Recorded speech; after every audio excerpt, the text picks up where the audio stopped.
Now, this could be a divisive one for the table. We're kind of full of love right now, aren't we? We love each other so much. It's ridiculous. We got really freaking lucky. Yes. Yeah. Yeah, we're a close group. We're a close group. Listen, I married one of my coworkers and divorced him, and we're still best friends. So, like, that says something. But he doesn't show up. That's the problem. But he doesn't show up when he's supposed to. He's getting so much shit, by the way.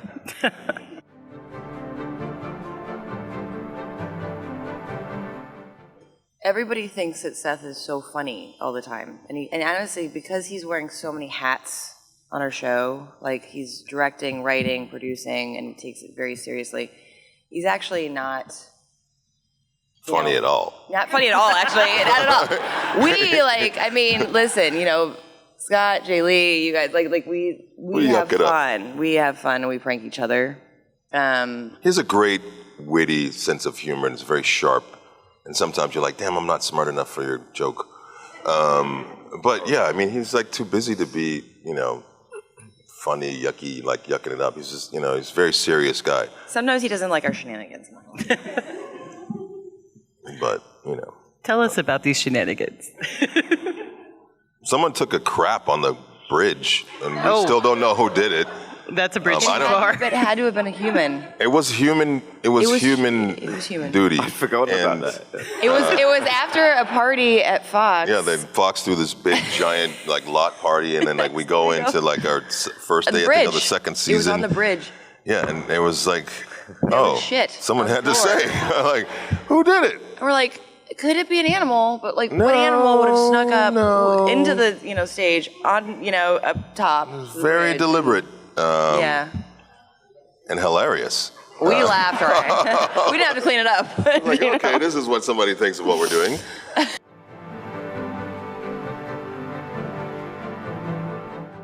Porn doesn't count because that's acting. Porn? It is. See, Cinemax. Yeah. So. I know. I'm just saying. This harks back to an earlier panel. This is a throwback. I'm sorry. But it's funny, isn't it? Because if you act for long enough, you feel immensely unqualified to do anything else. I still cut hair. You do? Mm. Still? I didn't even know you did it. Yeah. Oh. Since I was younger. Great. But I'll be honest with you,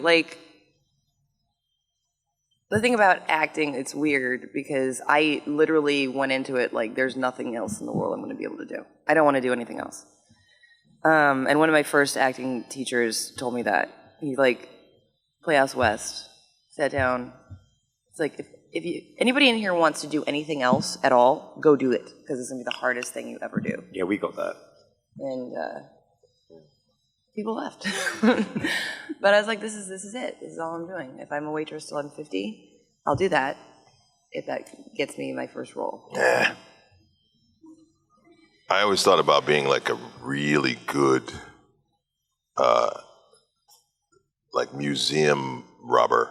You know what I mean? Like a cat burglar, but I would steal crime. But cool crime, not like to catch a thief. Like kind of Robin Hood-y situation. kind of crime, what's that, Lupin, that French series, like a grifter, but sticking it to the man, that would be, because I thought maybe lawyer, fireman. I thought fireman is cool, but I think that would. It's still kind of in the back of my mind. I could just see you now. How can I steal from the Louvre? From the ceiling. Right? Right? Not a great look. Well, I'm enjoying it. I'm enjoying it. It'll be fun, and as long as you get away with it, which is impossible. But Now we all know. There was a point where I did think, I'll be a microbiologist. And I'd have been a very mediocre microbiologist if they'd have let me do it in the first place. But Microbiology. How did you come up with that? I just at school I quite liked it. Well, actually, when I was at school, I didn't get taught drama. It was really stuffy English school. They didn't believe in drama. Microbiology. I never. What even is Just biology, but really small. I know. I was like, is that just everything's under a microscope? Okay. Got it. You're studying stool samples? It's that's that it? Yeah, I figured out enjoyed the who bridge. took That was on the bridge. Took it away in a Tupperware.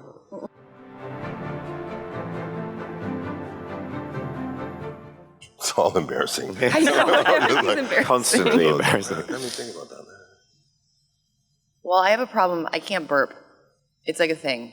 I probably burped 5 times in my life, and I remember them because they feel so good. But I've tried. People have tried to teach me. Can't do it. And I remember being in an audition for South Beach, which I actually ended up getting when they replaced somebody. But the first audition I had was in front of the producer, director, and I was in the middle of this huge monologue, and I was just talking, and all of a sudden I went, "Bleh." And I just stopped. I was like, what just fucking... I know, and I just sat there and just stared, and Jason, our EP, he just was, okay, do you want to take that again? And I was like, I'm not getting this role. Louder, you mean, or? It was definitely one of those moments where, yeah. I was doing a play called Warhorse on the West End in London, and I played Captain Stewart, who's the sort of meanie one. Benedict Cumberbatch plays him in the film. And at one point, there's a scene where I first come on, and I have to scare the main horse, Joey, to like prove, I'm being a bit of an asshole and trying to prove that he's a skittish horse. And I do that by getting my gun out and firing it, right? And in rehearsal, I didn't have a gun, so I'd go, bang, to signify that the gun had gone off for everybody. And there were 2 duds in the gun for me to use. So one night, so just in case if the first one doesn't go off, I'm like, that's fine. Second one. One night, the first one didn't go off. Second one didn't go off. And I went, bang! And I've never been able to live it down. Such a stupid... I could have just, like, clapped my hands or, like, you know... No, just but what else were you tried supposed to do? scare them, but bang, for God's sake. It was just exactly what I did in the rehearsal. That was quite embarrassing. That's awesome. Yeah. So I have this scar right here in my forehead, in my head. And I was, this is not embarrassing, but it was really freaking cool. So I was doing this play at the Oregon Shakespeare Festival in Oregon, Southern Oregon. Festival's been there since 1939, amazing, Shakespeare, blah, blah. So doing this play called Ruined by Lynn Nottage, which takes place in the Congo. And it takes place in this brothel in the middle of the bush in, the Congo. And I'm, this character like that I was, made up, his name was Big Stinky. And he's like, and we put like, baby oil and like, we're just like sweaty and just like doing lots of push-ups and just like very menacing and threatening rebel soldiers in a brothel. A great time.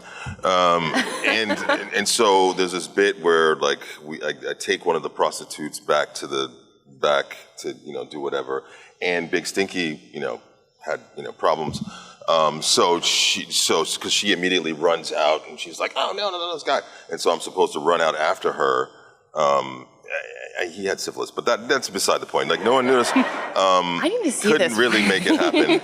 But so it was a quick in and out, right? And so I'm supposed to like come out after, and like the stage ops had forgotten to put, and it was like this little tiny crawl space that we ducked into, and the stage ops forgot to put the cushion on this lip, which is wood. Oh, no.